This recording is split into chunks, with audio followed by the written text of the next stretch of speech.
আমরা আজকে দেখব কিভাবে হিউ স্যাচুরেশন দিয়ে কালার চেঞ্জ করা যায় যে কোনো একটা ড্রেসের, এবং সেটা পারফেক্টলি কিভাবে। চলুন আমরা প্রথমে ফটোশপটা ওপেন করে নেই।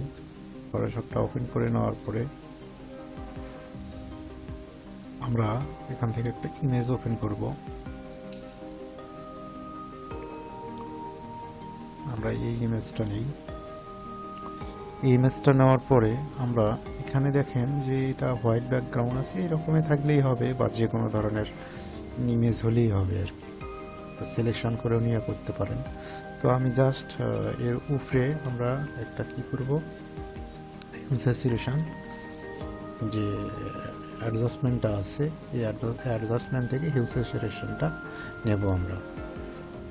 নেওয়ার পরে এখানে দেখেন আপনার একটা হ্যান্ড টুল আছে, আর এই যে ডিটেলসটা আছে, এখানে যে সেটিংসটা আছে, এখানে হ্যান্ড টুলটা নিয়ে আমরা যে কোনো এক জায়গায় কালারটা পিক করে নেব। পিক করে নেওয়ার পরে আমরা কালারটাকে চেঞ্জ করব। এখানে দেখেন চেঞ্জ করার পরে যেমন এই কালারটাতে নিলাম আমরা, এখানে দেখেন এই যে বগলগুলোতে দেখেন একটা অতিরিক্ত মনে হয় পুড়ে গেছে, এমন শ্যাডো এরিয়াগুলোতে এখানে এইরকম হয়েছে। এরকম হয় অনেক সময় কালার চেঞ্জ করতে গেলে, দেখবেন যে অনেক হিউ স্যাচুরেশন যারা নতুন এখানে কিন্তু এরকম হয়ে যায়। সেই ক্ষেত্রে আপনারা কি করবেন, এখানে যদি এইরকম আসে, এখানে যে প্লাস আইকনটা আছে, এই প্লাস আইকনটাতে যদি আপনি ক্লিক দেন, এখানে ক্লিক দিলেই দেখবেন যে ওইটা কিন্তু রিমুভ হয়ে যাবে। এটা দেখেন রিমুভ হয়ে যাবে প্লাস আইকনটাতে ক্লিক দিন। তারপরে কি করতে হবে, এখন আপনার ইচ্ছা মতো আপনি এখন কালারটাকে চেঞ্জ করতে পারেন। চেঞ্জ করলে কিন্তু তখন আর এই যে শ্যাডো এরিয়াগুলোতে যে পুড়ে যায় এটা আর হবে না। তো আশা করি এটা বোঝাইতে পারছি যে আসলে যে পুড়ে যায়। আমি যখন গ্রাফিক্সের কাজ শুরু করি তখন কিন্তু এগুলো জানতাম না, তখন কালার চেঞ্জ করতে পারতাম ঠিকই, কিন্তু ওই যে বেশি যখন কালারটা পারফেক্ট করতে যাই কোনো কালারের সঙ্গে ম্যাচ করতে, তখন দেখা যাচ্ছে যে যে শ্যাডো এরিয়াগুলো ওই রকম হয়ে যায়। এখন দেখুন আর আপনি যে কালারই করেন না কেন আপনার কিন্তু ওই রকম আর হবে না, পুড়ে যাবে না। এই দেখেন, তো এইটাই ছিল হচ্ছে টেকনিক। তো এখানে আরেকটা অপশন আছে, সেটা হচ্ছে যে এখানে এই যে পিকারগুলা এখানে আপনার একটু ক্লোজলি দিতে হবে। দিলে কি হবে, আপনার কালারটাকে আরও স্মুথলি আর কি চেঞ্জ করা যাবে। হ্যাঁ, এটা দুই পাশে দুইটাকে একটু কাছাকাছি নিয়ে আসলে আরও স্মুথলি সেটা করতে সুবিধা হয়।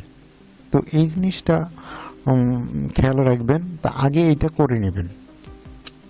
তারপরে এখান থেকে এখন দেখেন ম্যাজিকটা, আপনি যদি এখন ব্ল্যাক কালারও করতে চান ব্ল্যাকও করা সম্ভব।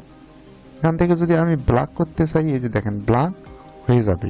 এটা একটু যেহেতু আমাদের এটা বেশি হয়ে গেছিল, এটা যদি আমি একটু এই দিকেই রাখি তাহলে জিনিসটা এই যে সাইডগুলো যে একটু বেশি লাইট হয়ে যায় সেটা আর হবে না। এখন দেখেন এটা কিন্তু ব্ল্যাক হয়ে গেছে, ফুললি কিন্তু ব্ল্যাক হয়েছে। এখন যদি আপনি হোয়াইট করতে চান সেটাও কিন্তু হবে। এই দেখেন একবার হোয়াইট হয়ে গেছে। তার ব্ল্যাক এবং হোয়াইট কিন্তু একুরেটভাবে কিন্তু করা যায় না আপনার এইভাবে। তো দেখেন এই সিস্টেমটা যদি অবলম্বন করে করেন তাহলে ব্ল্যাক হোয়াইট যে কোনো কালারে সেটা কনভার্ট করা সম্ভব। তো আশা করি আমি যেটা স্মুথলি আমি বুঝাইতে পারছি। তো এইভাবে কাজটা করবেন হিউ স্যাচুরেশনের, তাহলে যে কোনো কালারে আপনারা কনভার্ট করতে পারবেন। আমরা এখন আফটার বিফোরটা দেখি। দেখেন এটা ছিল বিফোর, এটা হচ্ছে আফটার। তো আফটারে তো আমি সবগুলো কালারেই করে দেখাইছি। তো আশা করি এইভাবে কাজটা করবেন। তো এই ছিল আজকের ভিডিও।